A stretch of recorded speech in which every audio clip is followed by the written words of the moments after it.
How did the kid from your school pass away? There was a boy from a family of alcoholics. Parents divorced. He lived with a mom who was a very heavy drinker and a stepdad.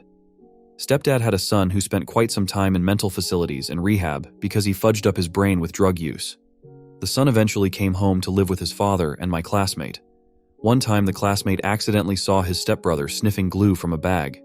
Stepbrother got mad, poured kerosene on him, and lit him up.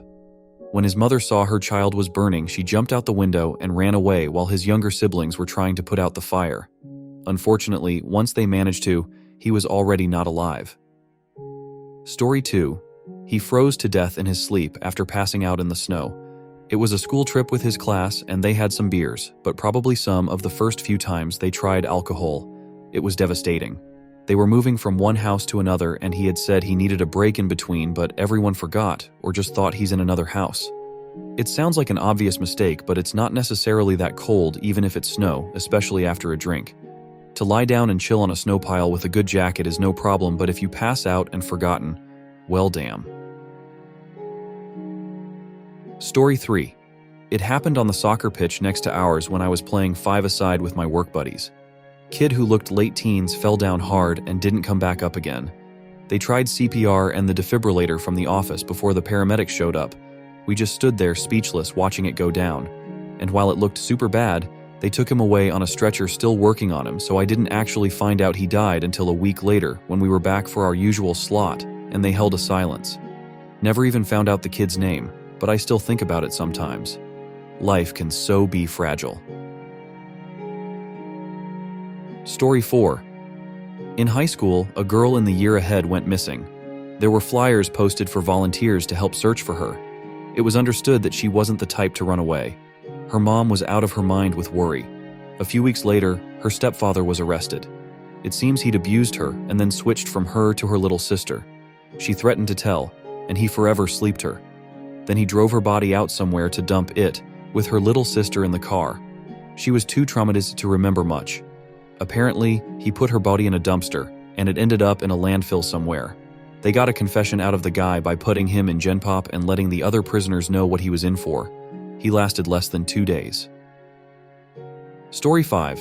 It happened to a friend of mine. Her boyfriend broke up with her and she didn't take it very well. It didn't help much that she had a lot of trauma from being a foster kid. I guess that was the final straw for her. She took too many candies in her bathroom. I miss her like crazy.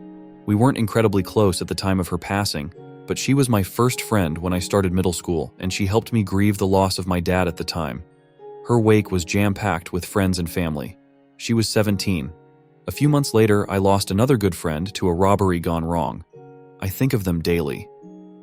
Story 6. An electrician screwed up rewiring her family's house, so a live wire was touching a metal pipe connected to the bath. Her mom was wearing rubber work boots when she filled the bath, so wasn't electrocuted, but she must have accidentally brushed against the tap or gone to add some more water while submerged and was unalived instantly. We lived in a very small town where everyone knew each other, so it really rocked our community. She was in the grade above me, so would have been around 10-11. Story 7. Quite a few kids I went to school with passed away, but one still sticks out to me the most.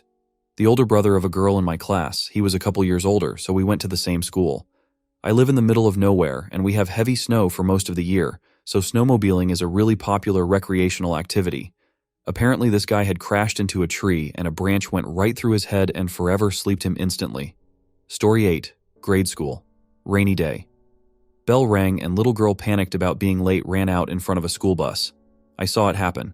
Classes went on like nothing happened, except all the window shades got pulled down. None of the kids even attempted to sneak a peek out the window, despite the fact that many of them didn't know what had happened because they were already in the building. Just sensed something probably.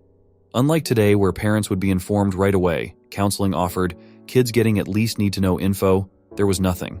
I'm guessing parents got some kind of communication, but if my folks sat me down, I don't remember that. Story 9. An unfortunate camping accident. This was before cell phones. Two friends went out for the weekend to a campground for some fishing over the weekend. When they didn't arrive home at the time they said they would, the parents called the provincial park to see if they were running a bit late. The weather wasn't great and the camp was about an hour away from town, so it was entirely possible they decided to stay another night and drive out in the morning instead. The park warden stumbled upon their campsite and found both of them dead in their shared tent. Turns out it was a cool night and they decided to run a small heater in the tent to be warm. But it was an old heater that didn't have a shut-off sensor built in. The heater ran all night while they were asleep, and since they didn't open the flaps on their tent for air circulation because they wanted to trap the heat, the tent filled with carbon monoxide and suffocated them in their sleep. Story 10. Playing along a fast-moving creek deep in the woods. First teen gets pulled under really fast. Second one immediately runs and dives in to find him. A minute later, first teen comes back up on the other side, exhausted but thankfully unhurt. Guy who went in to find him was not coming back up. Was in the days before cell phones. Had to run a good mile back up the trail, hop in the car, drive to the nearby park ranger office, East Texas Big Thicket area, and report get help, along with guide rescuers. Took about 30 minutes total to get back out there to the accident. Still no sign of him. Rescue workers found that under the higher waters were tons of plant tree debris everywhere. 2 days of removal while still trying to control fast-moving waters, his body was finally found. He had dived too deep trying to find the first friend, getting trapped under the submerged branches, without enough energy or breath to fight against the current to get out and back up. He was only 15. Story 11. Some of the boys were out back behind the school smoking during lunch break. One kid, like grade 7 ish, was pestering everyone for a smoke before trying to grab one from an older student's hand, grade 11-12ish. Older kid gave him a punch to the head. Not a very hard one, mind you, it was more like roughhousing than an actual attempt at violence. Kid was fine, gave back the ciggy after taking a few puffs. Lunch ended and everyone went back to classes. Then about an hour or so later, the kid just drops from his seat in the middle of class not breathing.